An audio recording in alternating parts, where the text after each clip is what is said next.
শুধুমাত্র ছেলের আবদার রাখার জন্য চলে গিয়েছিলাম বাড়ির পাশে ছোট্ট একটা ক্যাফেতে ঈদের পরের দিন, কিন্তু এমনটা যে হবে কখনোই ভাবতে পারিনি। আসসালামু আলাইকুম, সবাই কেমন আছেন? আশা করি সবাই ভালো আছেন। আলহামদুলিল্লাহ, আমিও ভালো আছি। ঈদের পরের দিন আদনানের আব্বু আদনানকে নিয়ে একটু নামাজ পড়তে গিয়েছিল, তো মসজিদের একটু পাশেই কিন্তু এই ক্যাফেটা দিয়েছে, আমাদের বাসার খুব কাছেই, মানে 2-1 মিনিট লাগে যেতে। তো ওর আব্বু ওকে একটু ভিতরে নিয়ে গেছে যে হাঁটাহাঁটি করুক, তারপর বাসায় নিয়ে যাবে, কিন্তু ও কি করছে যে বসে পড়েছে খাবে কিছু। ওর আব্বু তো তখন টাকা নিয়ে যায়নি, পরে বললো যে ঠিক আছে চলো, তোমার আম্মুকে নিয়ে একদম আসবো একবারে। তো মাগরিবের নামাজের পর গিয়ে তারপর আমাকে নিয়ে আসলো। তো তারপর আমরা ভাবলাম যে আসছি যখন, টুকটাক ও খেতে চেয়েছিল তো ওকে কিছু খাওয়াবো। তো ঘুরতে ফিরতে দেখতেছিলাম বেশি বড় একটা প্লেস না, খুবই ছোট একটা প্লেস, আবার বেশি ছোটও না, মিডিয়াম আর কি।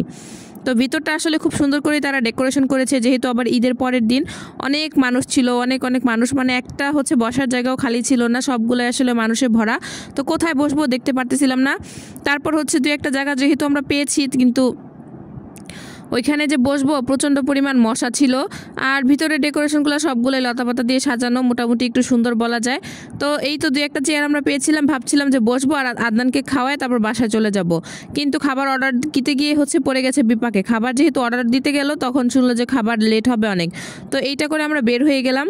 বের হয়ে আরেকটা ক্যাফেতে গিয়েছি, তো ওইখানে গিয়েও দেখি একই অবস্থা, জায়গা নেই বসার। তো ওইখান থেকেও বের হয়ে আসছি, পরে আদনান আব্বু বললো তো তাহলে চলো এটা এখানেই যাই। তো এখানে কাচ্চি আর কি, আমাদের বাসা থেকে খুব বেশি একটা দূরে না, তাও 15-20 মিনিট দূরে। তো আমরা অটো দিয়ে এসেছিলাম, তারপর এখানে ভেবেছিলাম তাহলে কাচ্চি খাওয়াই নিয়ে যাই ছেলেকে। ওমা, এখন দেখি কাচ্চির পাতিলও খালি, মানে কাচ্চিও শেষ হয়ে গেছে। তো কি আর করার, এই ছিল মোরগ পোলাও। তো ছেলেকে বললাম বাবা তুমি খাবা, বলে হ্যাঁ খাবো। তারপর আর কি করলাম, দুইজনে 2টা প্লেট নিলাম। তো এখান থেকে ছেলেকে খাওয়ালাম কিছু, নিজেরও খেয়ে বাসায় চলে আসলাম। ওই দিন রাতে আবার আমি, আমার শাশুড়ি, আমার হাজব্যান্ড, আমরা 3জন রোজা রেখেছি। বাসায় এসে আমি আবার একটু ডিম ভুনা করেছি বিয়ান রাতের জন্য, মানে সেহরির জন্য।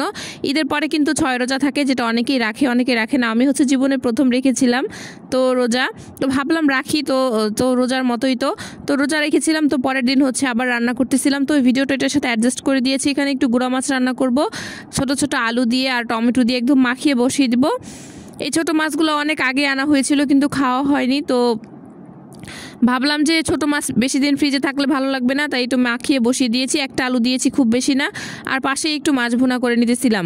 আসলে এটা কি সবার সাথে হয়েছে নাকি জানি না, এই যে রমজান মাস চলে গেল, এই রমজান মাসের পর থেকে আসলে মুখে খাবারের কোনো স্বাদই কেন জানি পাচ্ছি না, মানে কোনো খাবারের মজা তেমন একটা লাগতেছে না। কেন যেমন সবার সাথে কেমন হচ্ছে নাকি কি জানে, আমার আশেপাশে সবাই বলতেছে একই অবস্থা, মানে রমজান মাস যাওয়ার পর থেকে কেউ কোনো খাবারের স্বাদ পাচ্ছে না, ভালো লাগতেছে না। এমনকি ঈদের দিন থেকেই যেসব রান্না করতেছি মুখে কোনো মজাই লাগতেছে না, বুঝতেছি না যে কোনটা করব কোনটা না করব। কয়েকদিন ধরে কিন্তু ভর্তা করতেছি, ভাজি করতেছি, মাছ রান্না করতেছি, ছোট মাছ বড় মাছ, মানে সব ধরনের রান্নাই করতেছি, বাট কোনোটাই আর মুখে কেন জানি ভালো লাগতেছে না। যাই হোক, আজকে এই পর্যন্তই। সবাই ভালো থাকেন, সুস্থ থাকেন আর মনোযোগ দিয়ে কাজ করেন।